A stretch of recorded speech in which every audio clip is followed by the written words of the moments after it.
Hey everybody, welcome to etrailer.com. I'm Bobby, and today we're taking a look at the Kuat NV 2.0 here in the back of our 2021 Toyota Venza. So this is going to be the premier 2-bike platform rack carrier here at etrailer.com for a lot of reasons. The Kuat NV has a lot of features to offer, and it looks pretty good while it does it. Today we are working in the gunmetal gray, where you're seeing this really nice gray on the platform and some copper orange accents. Now, the NV is also available in a metallic black or a matte black if you were to go to the Kuat NV base, and we'll kind of break that down a little bit more towards the end of the video. But I really do like this carrier. It is the premier carrier for a lot of reasons. Just to name one of them, we are going to have a 60-pound weight capacity with this guy, which makes it awesome for a host of different bikes, up into your heavy e-bikes and those big old mountain bikes, still getting on here and doing the job. Now, I will say e-bikes are getting heavier and heavier, and if you find yourself over that 60-pound weight capacity, you could look at something like either the Curt 2-bike platform rack or, my favorite, the Yakima OnRamp. Now, that OnRamp is a little bit more geared to those heavier e-bikes, but they still both do a good job of just raising our capacity a little bit higher. Now, I will say, though, that's probably not for everybody out there. That's probably just a niche category. For most of us, 60 pounds is going to get the job done and probably leave a lot of room to spare.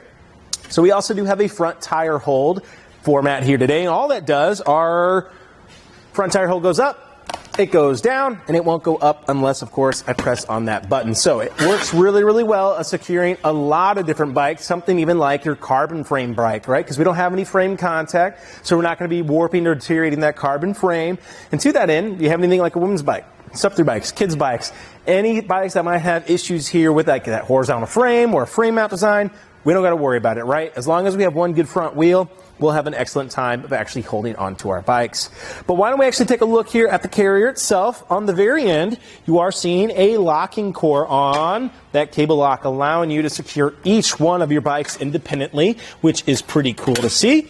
And those are going to be key to like to the hitch lock that we're also going to see later on in the video. What I like about this too, we have a lot of versatility. You can see this rear cradle likes to slide here. And all this really does is secure your wheel wherever it is. However, I like that versatility of it, expanding out to the 48 inches and shortening down for something like your BMX bikes, which is great to see. That front cradle too, you can see we do have that open hoop design. It looks pretty cool, but it does an excellent job of giving us that 18C standard groove, widening out for some of our bigger tires. But to that end, I will say you're going to have a hard time fitting your really like fat bike tires in here. You can see our rear strap. If this on your wheel is going to be too wide, you're going to have a hard time actually clamping that down. So do keep that in mind as a whole. But I really do like how it works here today, especially in the Venza. It looks pretty good, I will say. Why don't we take a look in the back here before we take the bike off and see how it's interacting with our vehicle. So I can see that we are starting to approach our tail lights here. Something like the Kuat Sherpa was a little bit lower, and I wasn't seeing as much interference here today. Especially if you had two bikes on here, or even more with the add-ons, you could see a loss of that visibility for people behind you. Now we have very good distance here between our bikes, so that emittance of light is still going to be seen, especially at night. And of course, we do have our top cowling. So everybody should know where we are, and those copper orange accents can be pretty hard to miss. So I don't think we're going to have any poor interactions with people seeing us. However, you are seeing some seat posts and handlebars starting to get in your vision here. And to that end, that backup camera is really going to lose a lot of that visibility, especially as you get two bikes on here. But unfortunately, that's going to be something we run to with almost any carrier we actually put on the Venza. It is just, one of those pros and cons lists that we're going to have to do for ourselves to find the right one for us. But overall, really do like how it works. One thing that's great about this as well, we have the ability of tilting it away while our bikes are still on the Venza. All I got to do, pull that lever, tilt it down, and that's going to allow me to rest it just like that. Now I can come to the back and open up my hatch. That's going to give me access to my coolers, bike helmets, any other cargo I might have here in the back of my vehicle. And what I like about it too, makes it a lot easier for like quick errand running, gas station stops, especially if you're like road tripping or anything like that. Love that we actually have this access without having to take our bikes off. So always love to see that tilt away feature come to fruition. And all I have to do to walk this up is walk it up. Just got to support it, get into position. Now, of course, you had two 60-pound bikes on here. You might want to set yourself a little better. use those legs, not the back, of course, no twisty jerky motions. But other than that, though, it's really easy. No pins or clips I have to put back in or keep track of. It locks itself in place and it's ready to rock and roll, which is cool to see. But let's go ahead and actually take our bike off here today so we can take a closer look at our carrier. I can pop that back strap just like so. I really like the rubber matting they have on here too, protecting our rims. If you have any kind of nice bikes, we want to take care of them, and Kuat's gone a long way of making sure we can. And then, since this is our last hold on our bike, I want to make sure I'm holding on to it. That way it doesn't tilt into our vehicle or ourselves to cause any damage. Simply pressing on that button, though, is going to allow me to take my arm up, out to the side, and that's going to allow me to quickly take this bike off and already be ready to ride. So mounting it becomes just as easy. The biggest thing I think you're going to have issue with is going to be this rear strap. However, all you got to do, take your wheel, dip it down, pick it up, set it in, and it becomes really easy just to latch on down in place, which is cool to see. So I do like how these arms can kind of get nice and condensed. They really don't take up too much room, but that kind of brings me to our dimensions. What are we working with on here, right? A big one that's going to be a big issue for us, not an issue I should say, but a thing we always want to keep track of is going to be our clearance here. So as those front wheels go up, the back will go down.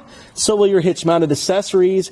And we find ourselves at about 20 3/4 of an inch there from the ground to the end of our carrier. I'm going to give you guys this measurement just in case as well, as it is just a little bit lower, and that's going to put us right about 12 1/8 of an inch there. So you find yourself approaching those steep inclines. Let's just take it nice and slow the first time, something like a very steep driveway or a hill, just because, we want to be safe rather than sorry.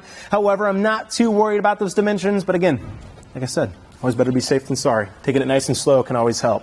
From the back here of our Venza, from the bumper to the very end of our carrier, that's going to be putting me at 30.5 inches to the very end of our repair stand. So that is just a little bit of length. Luckily, though, we have a way of quickly shortening it down. To do that, we're going to go right back to that lever. Instead of tilting down, though, I'm going to go right back up towards the vehicle into position right there. What I like about this, it looks really good. It doesn't take up too much room, and it's also solid in this position. So you're not going to hear a rattle. It's not going to be annoying to you, which is great to see. Kuat making sure that it looks good and performs well in the back of our vehicle. So moving down here to the inside, though, that's going to save us a lot of our length, and that's going to put me at right about 13 1/4 of an inch to the back of the vehicle, which really isn't too bad. That's going to make it a lot easier to pull in the garage at the very least, or hopefully make it easier to park when we're at the trailhead. Now here in the bottom, though, we do have a 2-inch shank today, held in by our 2-inch hitch receiver. You are seeing a little alignment pin in the back there with a locking core, making sure that our carrier is going to stay attached to our vehicle, and that will be key-like to each one of our individual platform locks and cables. So therefore, our carrier is attached to our vehicle, and our bikes are attached to our carrier, and they're both going nowhere. Now, where the real magic happens is going to be right here on the end, though. This is our anti-rattle knob. It's tightening a cam on the inside of our shank, pushing it against our hitch, taking out all that shake and play we might naturally have. And as you guys are going to see, as I shake this, it actually shakes the entirety of our Venza. That means we're in line with the frame of the vehicle. And again, taking all that play out and making for a nicer, smoother ride for ourselves, our bike rack, but especially our bikes, which you love to see. Now, we do have one last little feature here on the Kuat NV 2.0, and that is going to be our repair stand. I just got to open that guy up. That's going to let me twist this, bring it up, lock it back in, and now I can open up my guy right here, close that up, start doing any repairs I might need to on my bike, whether I'm just showing up to the trail or this way, no bike gets left behind at home, or no bike gets left behind, which is great to see. Now, if the repair stand's not something that really speaks to you, and you like the accents, but they're not everything to you, you could look at something like the Kuat NV base. I mentioned that earlier. That is going to be that matte black version we have available, and it won't have this repair stand as well. But, it's a nice little feature to have, and there's a reason a lot of people like it. Overall, though, I really do like the look of the Kuat NV 2.0 here. I love when it's folded up, too. We're going to have a decent time with that backup camera. I think the Kuat NV base is going to be a little better, though, because this repair stand is probably taking up most of the visibility that we're losing just because of how high up we sit on that backup cam. So that's definitely one thing to kind of consider. But overall, Very, very decent carrier here. The premier carrier, in fact. I really like it. It looks clean, and it gets the job done, and that capacity is amazing. And honestly, your bikes are very, very solid on it. Now, I will say, though, it can be a little pricey for some. If you're asking me, my opinion, the Rocky Mounts Monorail 2-bike platform rack is an excellent carrier. Gives you a lot of the same features you're seeing here today, albeit on a more simple design carrier. And you are losing just a few features here and there, but overall, still a very nice carrier. But if you're looking for something awesome that's going to wow everybody and keep performing well, then look no further than the Kuat NV 2.0. But otherwise, guys, I think that about does it for our look here today at the Kuat NV 2.0 on the back of our 2021 Toyota Venza. I'm Bobby. Thanks for watching.